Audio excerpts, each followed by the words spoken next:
Bonjour et bienvenue. Aujourd'hui, on va s'attaquer à un gros morceau, Apache Spark. C'est la technologie qui a littéralement tout changé dans le monde du traitement de données à très très grande échelle. Mais avant de voir comment Spark fonctionne, il faut se poser la bonne question. Pourquoi a-t-il été créé? Quel était le problème à la base qu'il fallait absolument résoudre? Alors pour ça, il faut remonter un peu dans le temps. Avant Spark, le roi du big data, c'était un framework qui s'appelait MapReduce. Son but, c'était de simplifier l'analyse de données sur des grappes d'ordinateurs gigantesques et pas toujours très stables, disons-le. Et franchement, c'était une vraie révolution. Pour la première fois, les développeurs pouvaient se concentrer sur l'essentiel, c'est-à-dire leur logique d'analyse avec les fameuses fonctions map et reduce, sans avoir à se prendre la tête avec toute la complexité de l'infrastructure derrière. C'était énorme. Seulement voilà, comme souvent avec les bonnes technologies, dès que MapReduce a commencé à être vraiment populaire, les gens ont voulu en faire toujours plus. Ils l'ont poussé, jusqu'à ses limites. Et c'est là qu'une faille assez critique, est apparue au grand jour. Le truc avec MapReduce, c'est qu'il était conçu pour être super fiable. Pour ça, il écrivait le résultat de chaque petite étape sur des disques durs. C'est sûr, c'est robuste, mais le problème, c'est que c'est aussi incroyablement lent. Et cette lenteur est devenue un vrai goulot d'étranglement, un mur, surtout pour des applications plus complexes comme le machine learning ou l'analyse interactive. Ce choix d'architecture, au final, rendait les processus qui demandaient plusieurs étapes, terriblement inefficaces. L'analogie est parfaite. Imaginez un cuisinier qui, après avoir coupé une carotte, nettoie son couteau, sa planche et les range avant de ressortir le tout pour couper un oignon. C'est absurde, mais c'est exactement ce que faisait MapReduce avec les données. C'est dans ce contexte que Spark arrive. Et ses créateurs ont eu une idée, une solution vraiment élégante, qui repose sur deux concepts clés. Deux innovations, simples en apparence, mais qui vont tout changer. La première idée, c'est un peu une question de bon sens. Et si on arrêtait d'écrire sur le disque dur à chaque fois?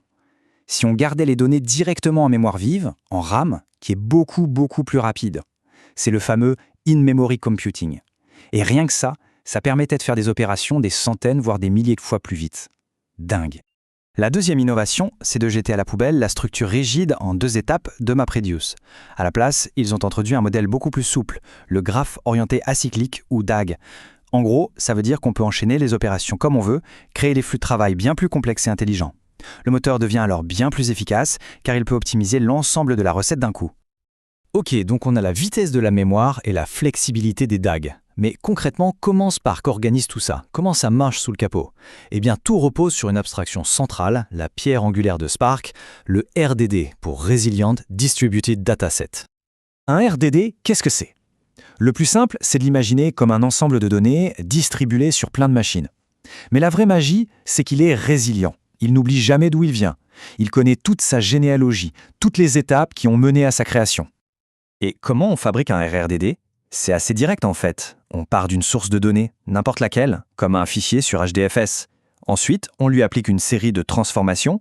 Par exemple, on filtre des lignes, on modifie des colonnes, et hop, le résultat, c'est un tout nouveau RRDD. Et c'est là que le concept de lignage devient super important. Le RDD final, c'est qu'il a été créé à partir d'un autre RDD qui lui-même venait d'un fichier.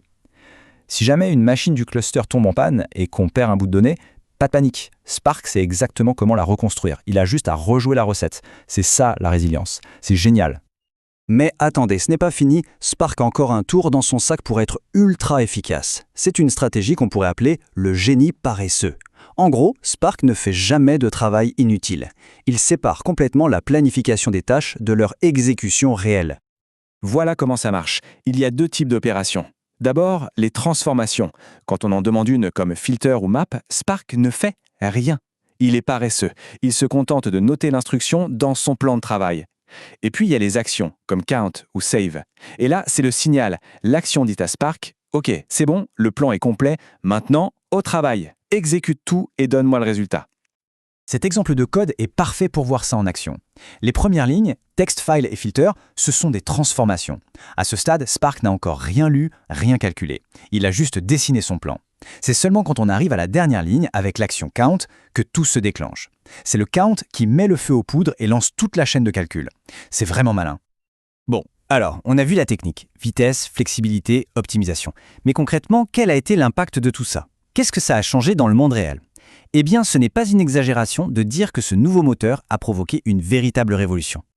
D'un coup, des choses qui étaient un cauchemar ou tout simplement impossibles avec MapReduce sont devenues faisables. On parle d'algorithmes de machine learning qui ont besoin de repasser plusieurs fois sur les mêmes données. On parle d'explorer des téraoctets de données de manière interactive en posant des questions et en ayant des réponses en quelques secondes, pas en quelques heures. Le filtrage de spam en temps réel, la détection d'intrusion, tout un nouveau champ des possibles s'est ouvert. Au final, l'histoire de Spark, c'est la preuve qu'un simple changement de perspective, un regard neuf sur un problème, peut complètement redéfinir ce qu'on croyait possible. Ça nous laisse forcément songeurs. Alors que les volumes de données continuent d'exploser, on est en droit de se demander quelle sera la prochaine étincelle de génie, quelle sera la prochaine révolution qui nous permettra de gérer le déluge de données de demain.